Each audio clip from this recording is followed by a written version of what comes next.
You may have found some of mine floating in the lake before. I've lost a couple. I've also found a couple. I can drive wide open in a downpour rain, 30, 40, 50 miles, and not think twice about it. It honestly would change the way I fish.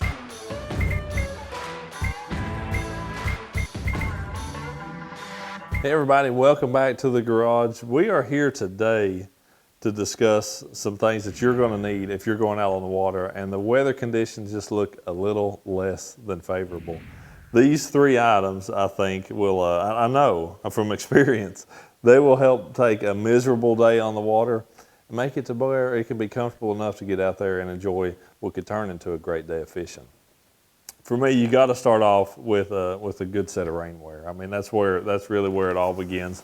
And this is from Onyx. This is a Thunder Rage, and this is a great rainwear. You know, even if it's pretty warm outside, it's not too heavy material. If it's a little chilly outside, you can put some layers under it. It's a good, what I would call a mid-weight rainwear that you can wear basically all throughout the year. It's got neoprene cuffs on it that fit tight on your wrist. You know, keep any water from blowing in, especially when you're driving down the lake and stuff, as well as some Velcro style straps there on the outside. Lots of pockets, lots of places to keep stuff. It's got some pockets on the inside as well where you can keep stuff completely dry. Just all in all, a really, really fantastic rain suit, and it's got a good hood. That's something with a lot of rain suits that I found that was always lacking, was just a good way to keep that hood up, you know, to be able to cover enough of your face to where when you are going down the lake that you can cinch it down and really just have your eyeballs basically, or just your nose and face exposed if you're not wearing something else I'm going to talk about here in just a second.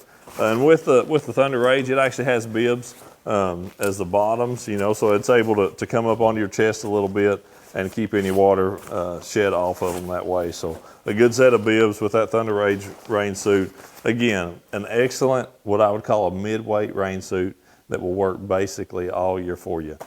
That's going to be your saving grace to keep the bulk of your body dry. You know, if you do that, you're going to be in pretty good shape. One other thing that you definitely want to do, if it's summertime, I'll be quite honest, I just go barefoot. I just wear my waterproof feet that God gave me, and that's what I fish in the summertime when it's warm outside.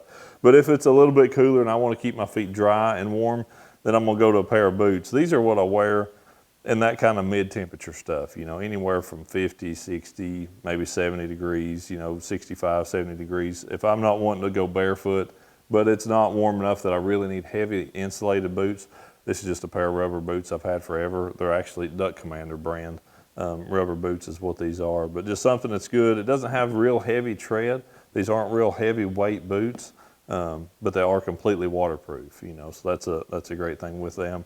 And kind of a mid-height. They're not those real short boots that sometimes when you're running down the lake, your pant leg or bib legs may blow up and uncover the top of them and get some water in.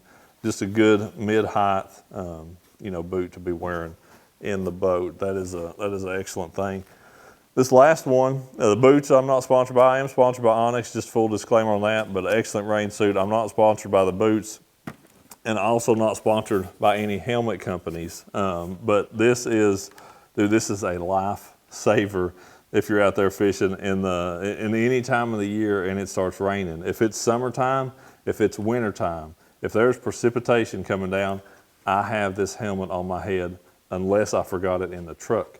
That is just the way it goes in my boat.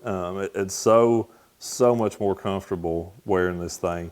One of our last tournaments, it was raining at takeoff a couple of days, and I look out across our field of anglers and guys that are experienced as anybody at fishing in any kind of conditions, but certainly driving a boat in the rain, and there was only a handful of us that had a helmet on, and it just blew me away that so many of our guys don't wear anything more than sunglasses when it's raining like that. You know, maybe they just don't keep up with them or whatever, and hey, you may have found some of mine floating in the lake before. I've lost a couple.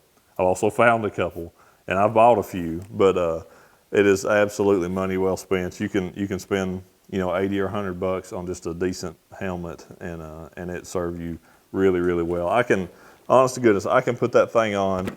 I can drive wide open in a downpour rain, have my hood pulled up, and sometimes I'll wear it on my head and then just tuck it in. Other times I'll just roll it up tight behind my neck, but I can run wide open down the lake 30, 40, 50 miles and not think twice about it. Where if I didn't have that helmet, it honestly would change the way I fish on a rainy day. I would be less likely to take a long run.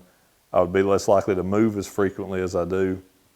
It honestly changes the way that I fish because I have that helmet in the boat. And I'm not concerned at all about making a long, 30-mile run in a downpour rain. So absolutely a game changer for no more money than what it is. Way less than half a tank of fuel if you look at it right now. So those are 3 items that will definitely make a big difference in your amount of enjoyment that you're going to have out there on the water on a very rainy day. And those rainy days, we all know, fish are already wet. They're going to be biting anyhow.